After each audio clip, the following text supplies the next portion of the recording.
The days before everything changed were so gentle, so deceptively calm, that sometimes I wonder if the world had been holding its breath on my behalf, waiting for the moment it would release me into a destiny I never asked for.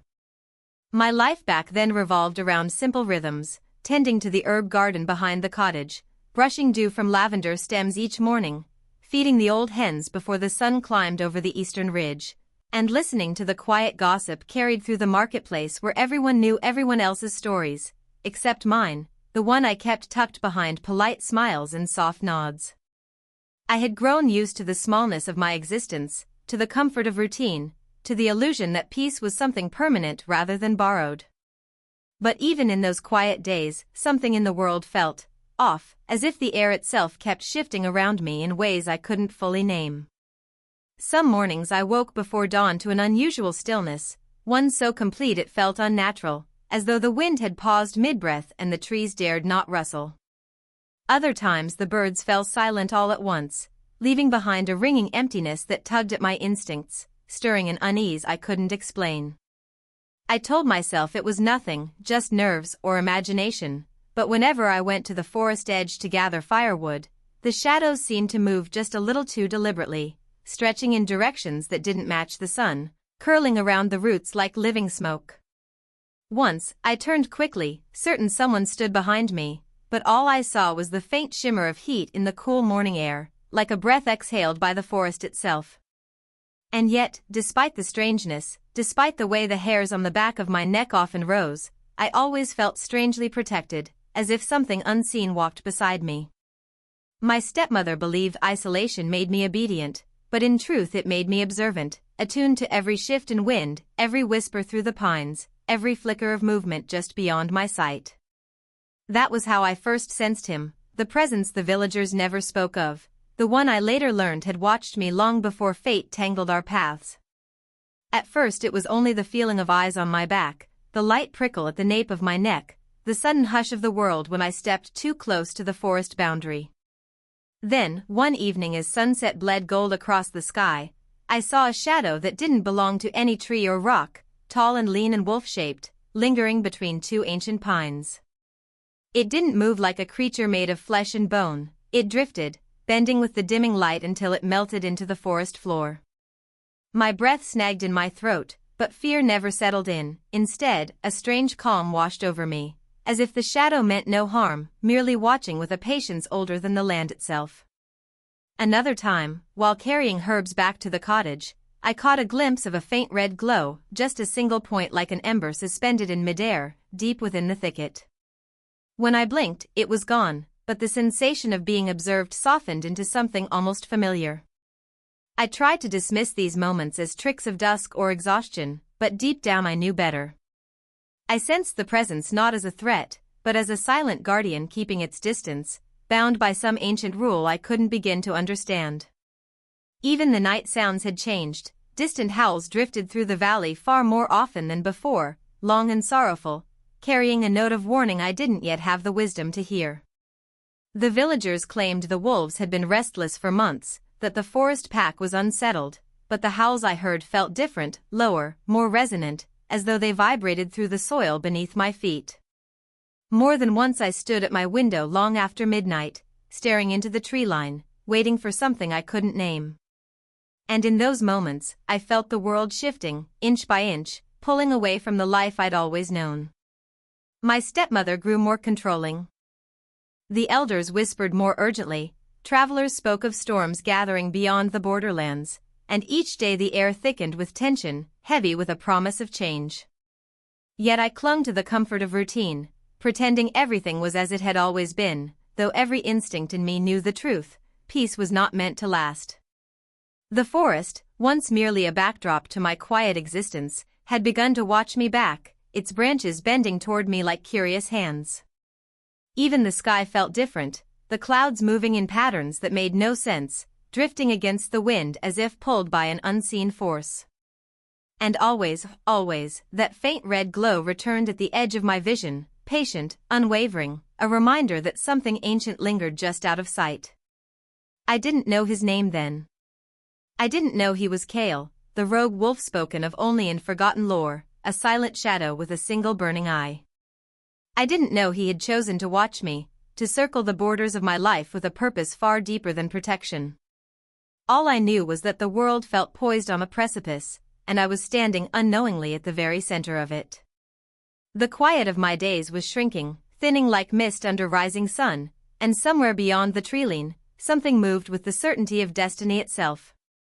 I felt it the night before everything changed, a final tremor of air, a final echo of a distant howl, and the faintest flicker of red light staring back at me through the dark, soft, steady, and full of a meaning I could not yet understand. My peaceful life was ending, though I didn't know it then. I only knew that whatever waited in the shadows had begun to draw closer, and that the world around me was preparing for the moment it would finally step into the light. In the days that followed the first unsettling signs, life seemed to unravel in quiet, deliberate strands, as though an invisible hand were tugging gently at the threads of my fate, weaving patterns I could not yet see but could feel pressing against the edges of my awareness. I began waking from dreams that slipped away the moment my eyes opened, leaving only impressions: moonlit forests drenched in silver fog, wolves standing in impossible silence, red eyes gleaming behind veils of shadow, and a voice I never quite heard but always felt, brushing through my mind like a feather touched by flame, whispering warnings I could not decipher. I would sit up each morning breathless, my pulse racing as if I had been running through those ghostly woods, and even when the images faded, their emotional weight clung to me, a quiet dread wrapped in a comforting familiarity, as if the dreams belonged to me even though I had never lived them. The people in the village seemed to feel it too, something different in the air, an unspoken tension settling into the spaces between conversations. The elders spoke in hushed tones at dusk, glancing toward the forest with uneasy eyes. Mothers kept their children indoors longer, and the pack hunters returned from the woods carrying silence like a burden rather than boasting of their usual triumphs. They would not say what they sensed, but their eyes betrayed them, flicking toward the shadows as though expecting something to emerge. Even the animals acted strangely. The horses snorted beneath invisible weight, the dogs refused to cross the threshold of the tree line, and the birds flew in disordered patterns, breaking the clean arcs they had always followed. At night, the shifting wind tapped against my window with an uncanny rhythm, almost like a message knocking from the other side of the glass, and when I lit a lantern to chase the unease away, the flame would waver in patterns too deliberate to be accidents. The coincidences grew too many to ignore: doors opening on their own, a feather falling from the rafters moments after I dreamed of wings, or a rustle in the yard exactly when my thoughts turned toward the presence in the forest. Even my stepmother, who usually walked with an air of rigid certainty, moved with a new stiffness. Glancing over her shoulder as if the shadows themselves were keeping score of her steps, she snapped more easily, her voice sharp and brittle, and though she never admitted fear, it clung to her like smoke. I sensed something gathering around us, around me, something not entirely hostile, yet not fully gentle either, like a storm waiting for the exact moment to break. The dreams became clearer the more I tried to ignore them, and my emotions began to shift without warning, one moment calm, the next trembling without cause, then suddenly filled with a strange sadness that felt borrowed, as though it belonged to someone else. And each time that feeling came, I sensed him. Kale. No longer just a flicker in the corner of my eye or a phantom glow between the trees, now his presence seeped into the edges of my life with unmistakable intention. I would find large paw prints in the soil outside my cottage even when no wolves had been seen for days, the prints too deep, too precise, as if placed there rather than left. Once, a claw mark appeared across the doorframe, 3 perfect lines drawn clean through the wood with an unnerving steadiness, not a threat but a symbol, though its meaning eluded me. On another morning, I discovered a black feather lying on my pillow, soft as ash and warm to the touch, as though it had been delivered moments before I woke. I had no explanation for its presence inside my locked room.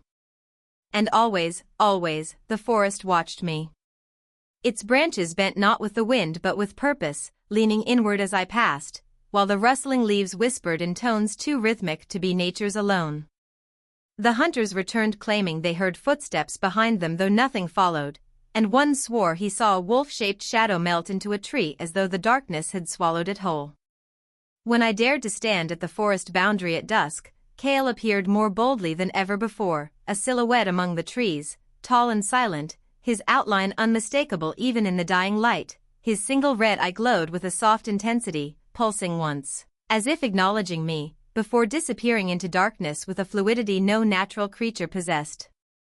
These sightings left my heart racing not from fear but from a strange recognition, as though I had known him long before I ever glimpsed him. Night by night, the strange coincidences tightened around me, a lantern lighting itself when I whispered a frightened thought, the wind rising only when I felt unsafe, the distant howls echoing exactly at the moment my dreams reached their darkest depth. It was as though the world was responding to emotions I barely understood, answering questions I did not realize I was asking. And slowly, a chilling understanding began to dawn, not from logic or reason, but from a sensation deep in my bones, a pull that tightened with every shadow that leaned closer and every dream that ended with that glowing red eye staring into mine. I realized I was not merely being watched, I was being guided, gently yet firmly, by something that moved through darkness like a whispered destiny, shaping the air around me with purpose unknown. Something, or someone, had chosen me long before I ever felt its presence, and now its influence was growing, nudging my path bit by bit, drawing me toward a future I could neither comprehend nor escape. I felt it in every quiet moment, in every shift of wind, in every whisper through the trees.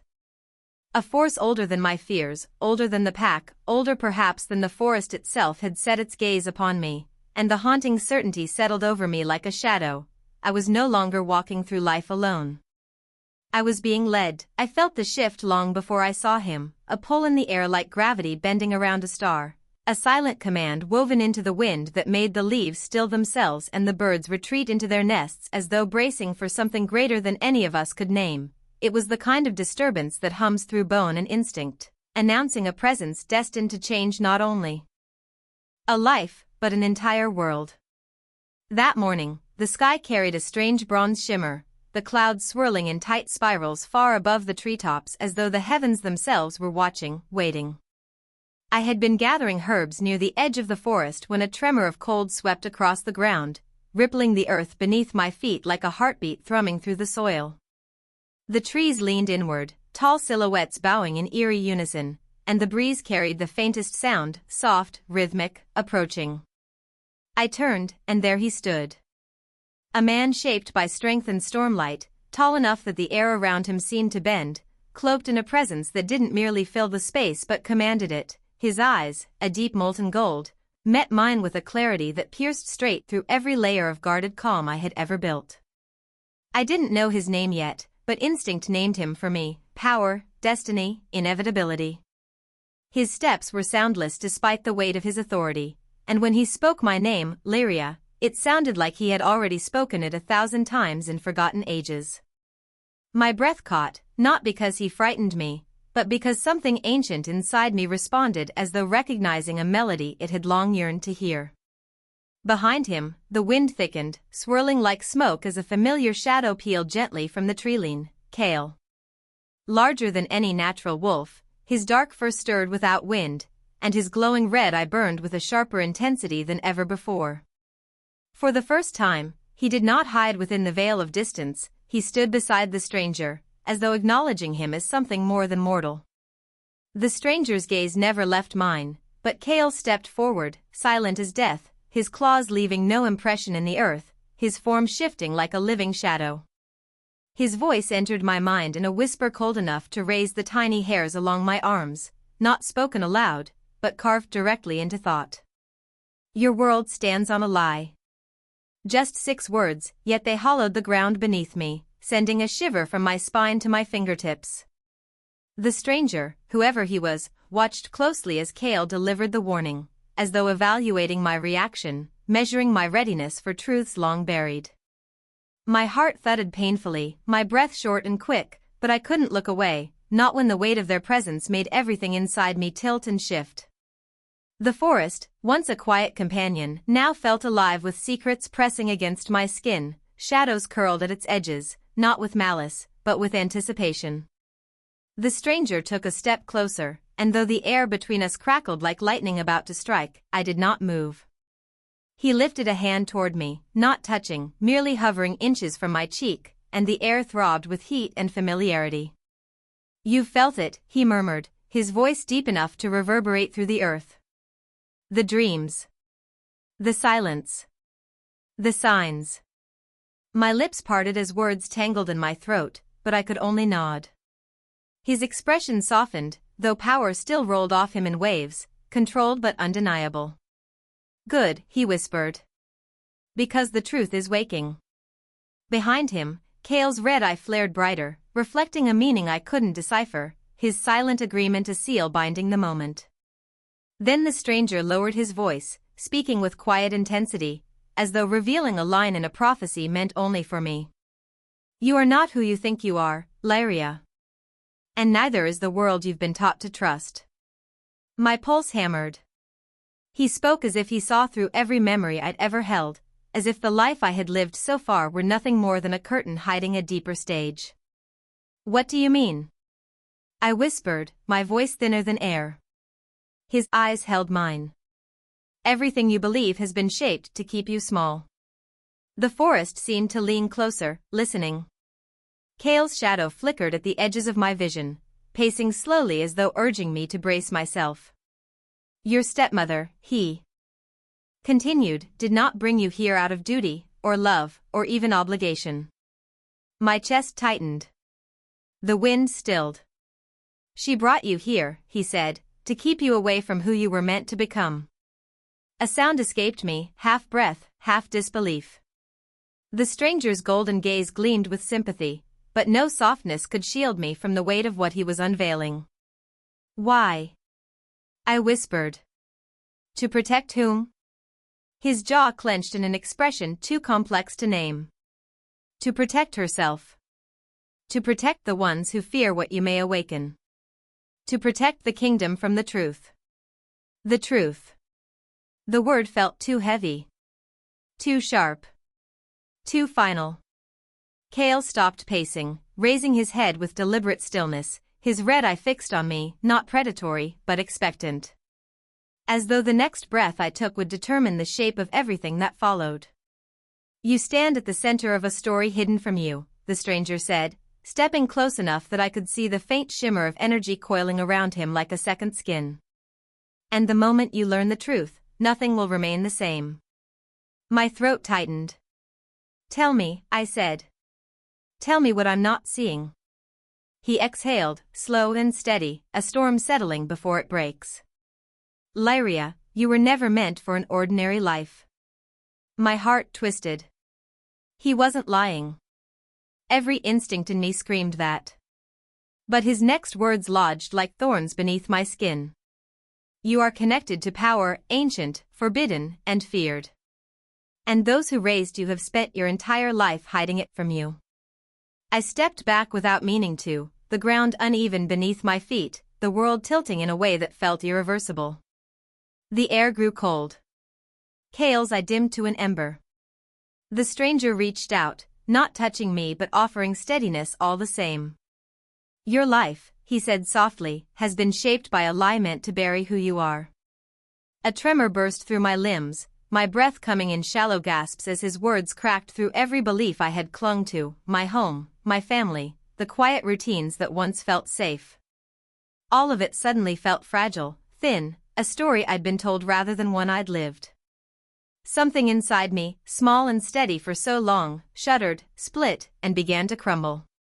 And as the weight of his revelation settled over me, I felt the first fracture ripple through my most precious certainty, the belief that my past, my identity, and my place in the world had ever been mine to trust at all. The days that followed unfolded in a blur of fractured dreams, half-remembered visions, and memories that no longer felt like my own, each one bleeding into the next until I could no longer distinguish waking from sleeping or truth from illusion, as though my mind had become a doorway the world kept slipping through. Every time I closed my eyes, I saw pieces of a life I had never lived, standing beneath a moon larger than any I had ever seen, surrounded by wolves whose eyes glowed like constellations, or walking through a hall of ancient stone where symbols pulsed along the walls with the rhythm of a heartbeat.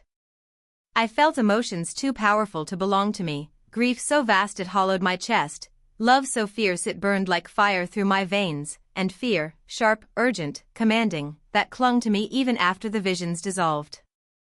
Each time I woke, trembling and breathless, the world felt slightly altered, as if the dreams were peeling back layers of reality, revealing truths buried beneath the surface.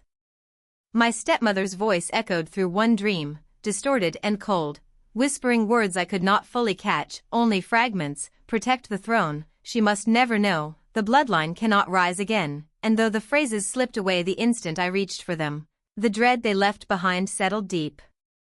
Then came the night when the boundary between dream and reality shattered entirely. I found myself standing in a vast clearing under a blood-red moon, wolves circling silently around me, their forms shifting like shadows alive with purpose, and at the center stood Kale, his enormous frame darker than the night itself, his single red eye burning with a clarity that cut through the fog of confusion. He stepped forward with deliberate grace, and though he did not speak aloud, I felt his presence expand inside my mind like a tide rising to swallow all doubt. Images erupted behind my eyes, battlefields littered with fallen wolves, a crown forged from moonstone and claw, a child carried through smoke and ruin, hidden away beneath trembling hands as a voice vowed to keep her safe from a fate too heavy for any infant to bear.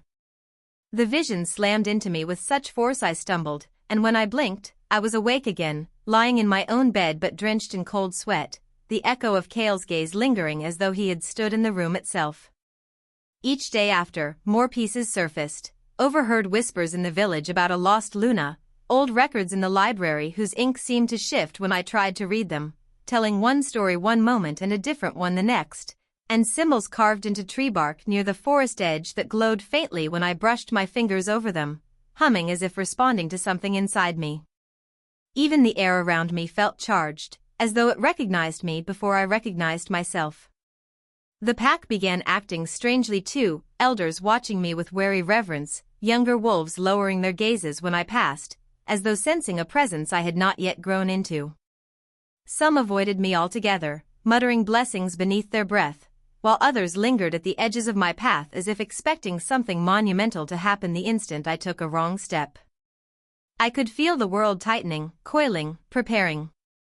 And always, at every emotional breaking point, Kale appeared. Sometimes at the edge of the woods, his silhouette carved out of shadow as he paced slowly, his glowing eye fixed on me with a strange mix of warning and assurance. Sometimes closer, far too close, standing behind me when I looked into the river's reflection, vanishing the moment I turned. Once, I felt his warm breath on my shoulder though no one stood there, and a rush of energy surged through me, an ancient strength awakening like embers stirred back into flame. It was during one of these shimmering moments, my heart torn between fear and revelation, that a memory, not a dream, but a true memory, broke through the fog. I was no longer in my cottage but standing in a stone chamber lit by torches, a woman with silver eyes holding me as an infant, whispering a lullaby in a language that pulsed with power. Around her, warriors bowed, heads lowered in reverence, and their voices echoed as one: "The moonborn shall rise." The words vibrated through me, a prophecy too heavy for a child's cradle, and in that moment the woman's face shifted into my stepmother's, younger and trembling, clutching me to her chest not with affection but with terror as someone shouted for her to flee. Flames swallowed the chamber, wolves howled in anguish, and the last thing the vision showed was Kale stepping out of the smoke, larger and darker than any nightmare, his red eye locking onto the infant, onto me, as though sealing a promise through time itself. When reality snapped back into place, I collapsed to my knees, the truth crashing over me with icy clarity. My life had not begun in the village, nor in the quiet routines I had believed shaped me. I was not the simple girl I had convinced myself to be. I was part of something ancient, something violent, something sacred, a legacy that had been hidden, buried, denied. And as more visions tore through me, wolves bowing under moonlight, silver crowns fractured in war, bloodlines protected by sacrifice, I finally understood why the stranger's words had struck so deep, why Kale had watched me from the moment I could walk, why the world felt as though it were tilting around me. I was the moonborn heir, the lost Luna prophesied to restore balance to a pack fractured by betrayal. My stepmother had not raised me to protect me but to hide me, from enemies, from destiny, and perhaps from myself. The weight of it crushed the last remnants of the life I had clung to, scattering every belief like shards of shattered glass. And as Kale stepped from the shadows beside me, towering and silent, his red eye reflecting the truth I no longer had the luxury to deny. An emotion surged through me so powerful it stole my breath, not fear, not confusion, but purpose, sharp and undeniable. My life was no longer my own. It never had been. And now that the truth had risen from its grave, nothing would be the same, because I finally understood. I had not been guided by chance, but by fate, and fate was calling me to rise. The days after the truth surfaced felt like walking through the eye of a storm, eerily quiet on the outside, but inside me everything howled, twisted, and tore at itself in a battle I was no longer strong enough to keep contained. Every choice I made seemed to press deeper into wounds I had only just discovered, and every attempt to steady the world around me only proved how fragile the bonds holding it all together truly were, especially the ones between me and the people I thought I knew. My stepmother avoided my eyes now, her hands trembling whenever she entered a room, as though she feared the very air between us would ignite if she breathed too close. She offered no explanations, no apologies, only silence layered with guilt so thick it became another ghost haunting the house. The villagers who once greeted me warmly now watched from cautious distances, some with reverence, others with suspicion, and a few with thinly veiled resentment, as though my newly uncovered destiny had stolen someone else's rightful place. Even the pack elders visited under the guise of concern, but their questions carried the weight of judgment, probing at the prophecy etched into my bloodline with a hunger that made my skin crawl. "Do you see visions?" they asked. "Has the wolf chosen you? Has the moon marked you yet?" Each question chipped away at my patience, at my identity, at the part of me that still wanted to be just a girl trying to survive a life she never asked for. The world demanded answers, strength, certainty, yet all I had were fractured memories, shifting truths, and a storm inside me growing louder with each passing hour. I tried to find peace in the forest, hoping the familiar rustle of leaves and the steady pulse of the earth would ground me, but even there, nothing felt the same.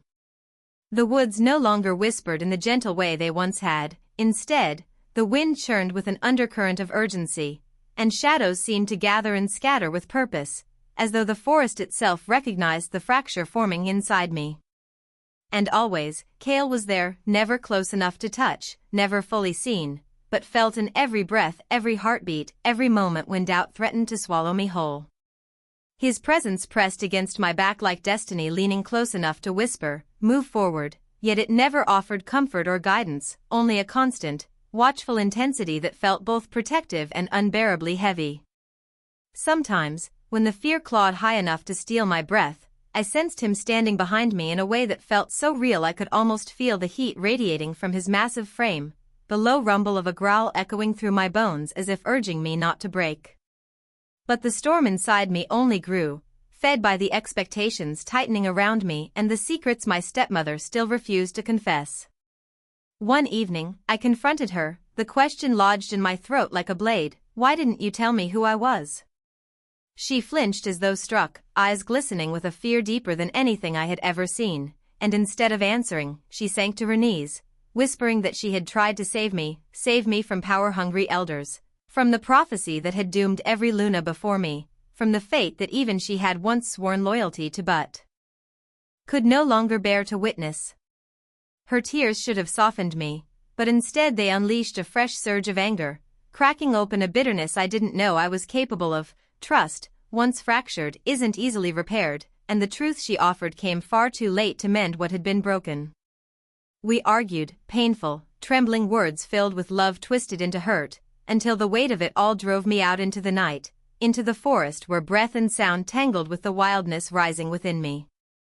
I ran until my chest burned, until my legs threatened to collapse, until the moon cast its cold light across my trembling hands and revealed the truth I had been avoiding. The mark I had never noticed before now glimmered faintly along my skin, a crescent-shaped shimmer pulsing like a heartbeat.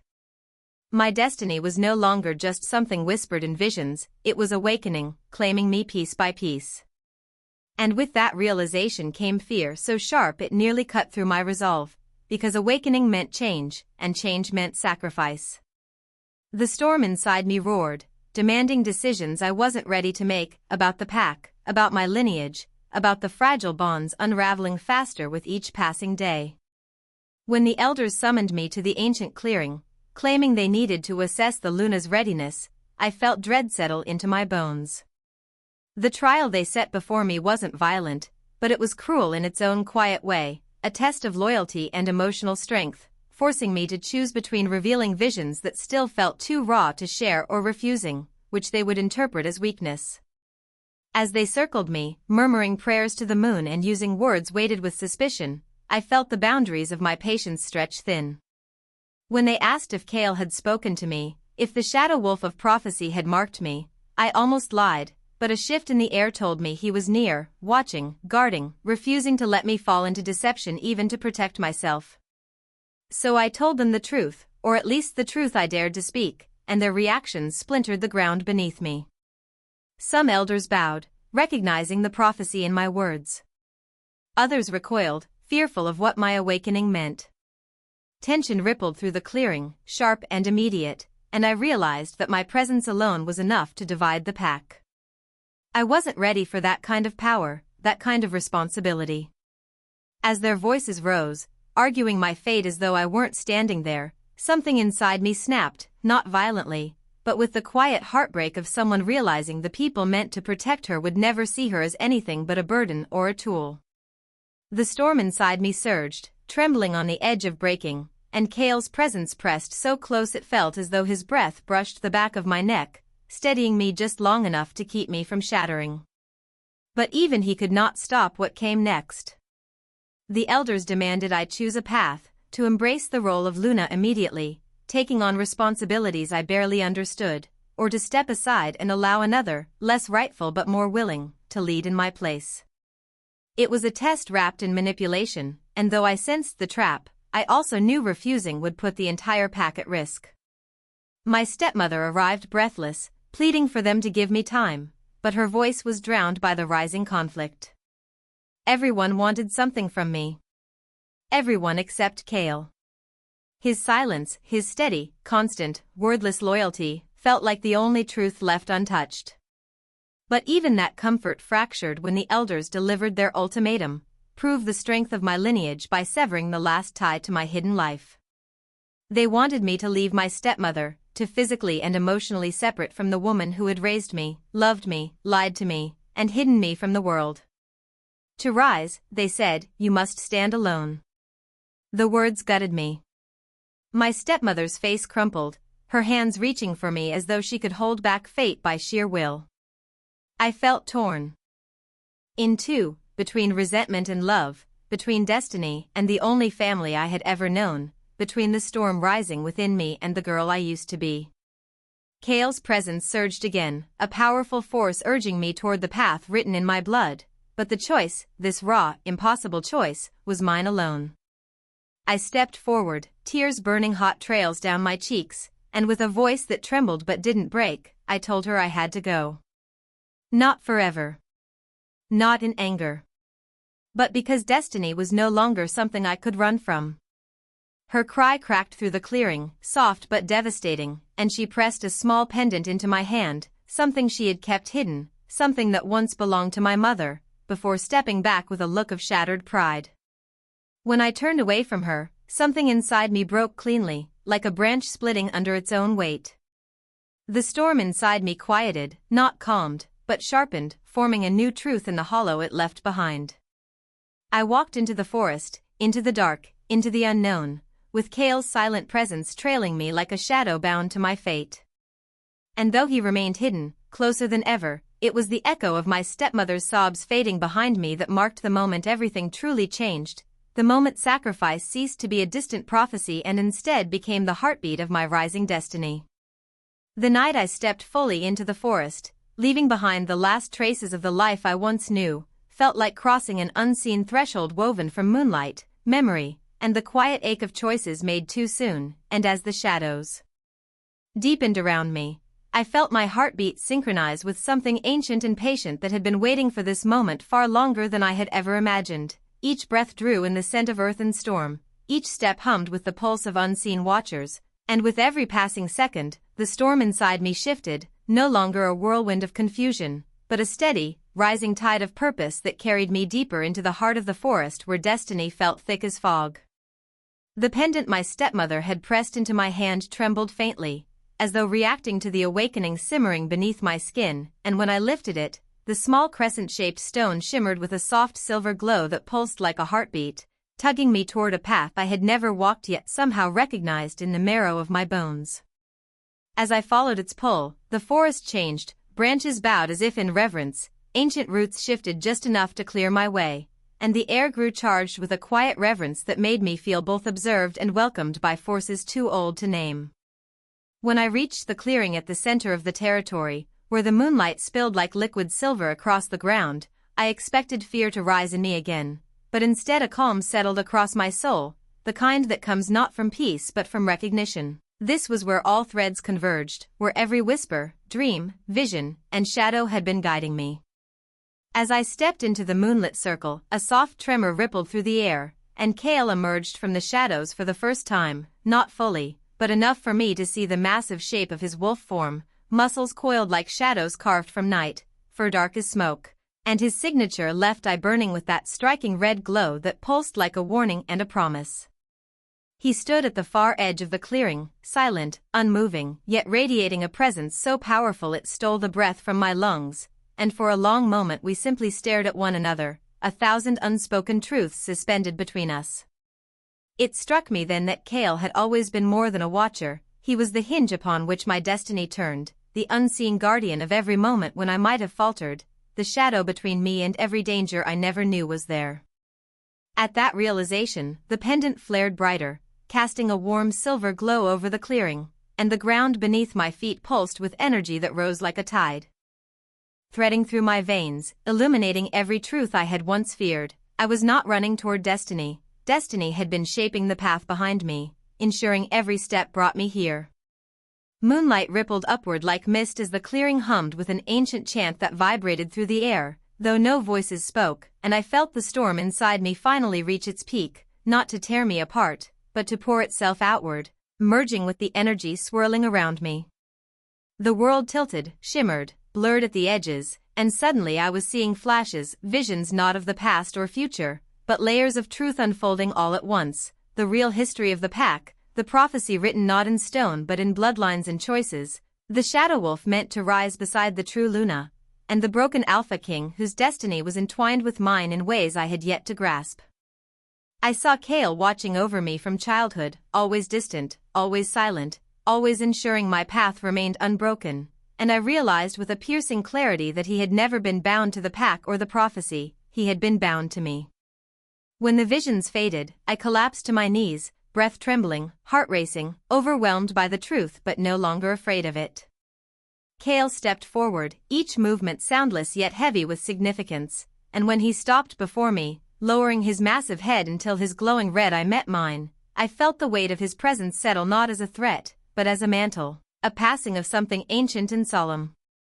For the first time, he spoke, his voice not spoken aloud but pressed into my mind like a whisper carried on the wind, remember what rises in silence.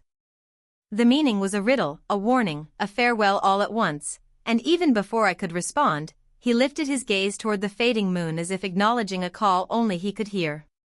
Slowly, deliberately, Kale stepped back until his form blurred into shadows again, but instead of disappearing, he did something he had never done before. He carved a symbol into the earth with one powerful strike of his claw, a crescent intertwined with a swirling spiral of lines that pulsed once, then settled like an imprint meant to guide whoever walked this path after me.